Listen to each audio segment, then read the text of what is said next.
So I watched this video about, it's kind of talking about how people get really obsessed with conspiracy theories and sort of saying, maybe there's a little too much of that nowadays. A useful question kind of occurred to me. How do you know when you've gone too far? When you've gotten into conspiracy theories and stuff too much? How do you know how to limit that? And it's a really relevant question, not just because people are getting super into conspiracy theories, but also because, conspiracy theories, it almost shouldn't be one word, because it's really this, vast spectrum. There are conspiracy theories that almost everybody, or huge amounts of people, believe. I think it's 60-70% of the US public doesn't believe the official story on JFK.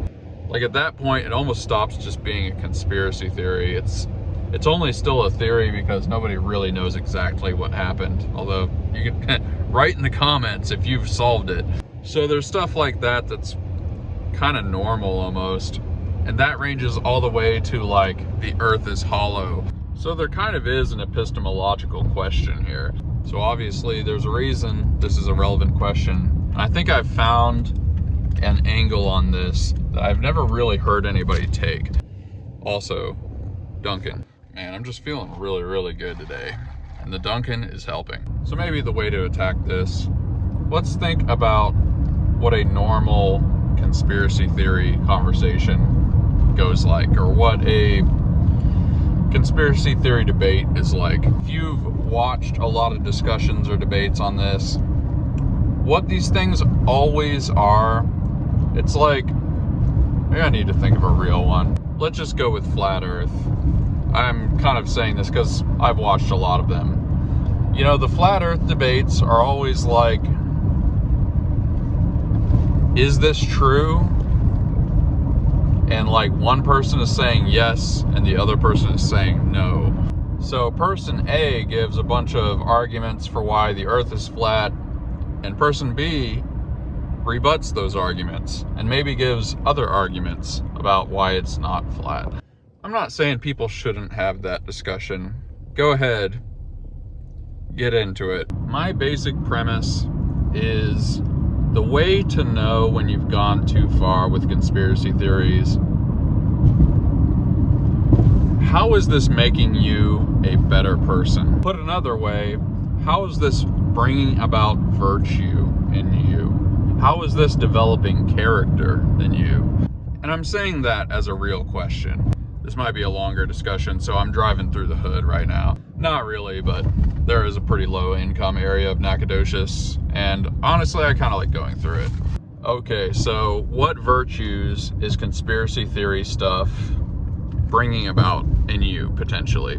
If we're steel manning this as much as possible, it would be wisdom, discernment. I mean, you could even kind of throw in courage, right?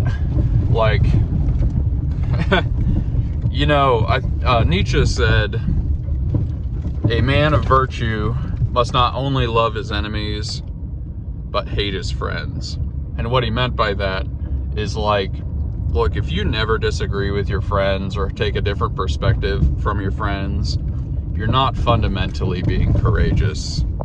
There's physical courage for sure, and that's often a good thing. But then there's moral courage. The courage to actually stand up for something. And maybe in the right situations, having an unorthodox view of things could be courageous. And then, like I said, wisdom. You don't want to be naive. You don't want to be totally naive, let's just put it that way. Maybe you could also say there's sort of an element of taking responsibility. At least responsibility to educate yourself and understand how things work. And then maybe you can have some kind of influence in marginal ways. So from that analysis, getting into conspiracy theories to some extent isn't necessarily unvirtuous. Okay, this kind of just transformed into a country drive. I'm gonna be honest, I've never even been to this part of Nacogdoches. There's a whole nother park out here. I'm discovering new things every day. There's a disc golf thing. Well, anyway, let's give the counter case. what ways can getting into conspiracy theories be unvirtuous? The first thing that occurs to me is the responsibility thing. You know, really, a lot of it's kind of communicating to you that you are powerless, or at least you're focusing on things that you are. That dog kind of scared the crap out of me. You're focusing on things that you are powerless over. And some of those things may not even be real, but some of it maybe is real, and it's stuff you can't do anything about. So being weak definitely encourages you to not be responsible, because it's like, why would you be responsible for things that you can't do anything about? And if you're focusing especially primarily on that kind of thing in your life, then you're just not going to feel efficacious, and that is bad. There's also this thing of like, you're being unwise, or you're not being prudent in another way, which is with your time. Like, time is a resource, effort is a resource, and there's a lot of problems in the world. You know, we could be solving, there's stuff we could be solving, or you could be solving in your community at least. And if you're doing one thing, you're not doing something else. So if you're wasting time, you're also just not helping people. Jeez Louise, look at that. Ugh. I think another thing I would say is, in the same way that conspiratorial things can bring about discernment in you, I mean, it can also not bring about discernment in you. I don't know what the opposite of discernment is, but certainly that can be a thing. It's like, if you get really deep into conspiracy theories, you might really lose discernment.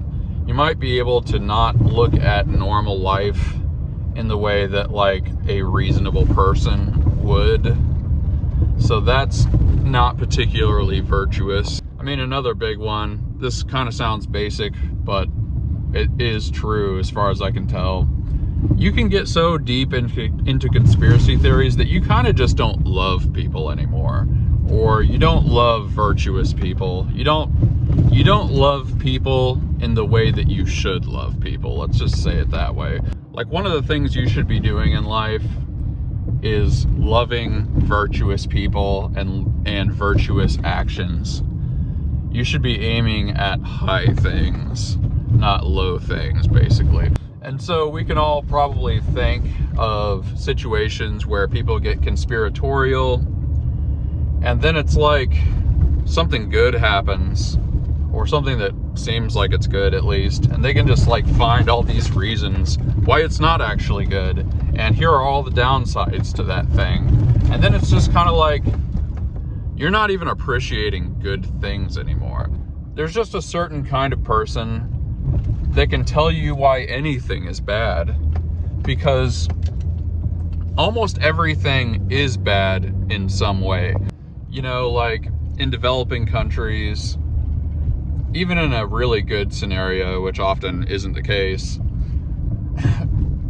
everyone starts out poor, and then things develop, and then you start having rich people, you start having middle-class people, and yes, some people are still poor, but like, that's better than just everybody being poor. But you could look at that and be like, well, it sucks that there's like inequality there, and in some ways it does. Like, there's always something to say. That's basically what I'm trying to get at. It's like, there's always something to say that's negative, and conspiratorial thinking can really exacerbate that. Maybe lastly, we can think about courage. At first, going down the conspiracy rabbit hole kind of is courageous. You know, you're taking your default beliefs and actually questioning them, which takes a certain amount of courage for sure. But like all things, there's no easy virtue. And at a certain point, it becomes easier to just think conspiratorially than really hold yourself to a standard. Hold yourself to a standard of truth. Truth is that which correctly comports with reality. So a lot of people don't want reality to be the standard, because it's more difficult. Whereas if whatever you think just happens to be the standard, you're not really having to grapple with something you're uncomfortable with. In some sense, I think that's what we need to understand the virtue of critical thinking or philosophical thinking. That's what it is. It's making something other than you the higher standard. So in the same way, like postmodern thinking, which doesn't even really believe there is such a thing as actual truth, in the same way that's kind of not virtuous for a variety of reasons, that's kind of what conspiratorial thinking can become. The point of life is not to know everything or understand everything. The point of life is to develop character and become a virtuous person and live a virtuous life. It's like maybe to some extent, some conspiracy stuff could fit into that, I guess. But just be mindful of when you're definitely not doing that. So yeah, the reason I made this rant is because I don't think I've ever heard anybody really say this.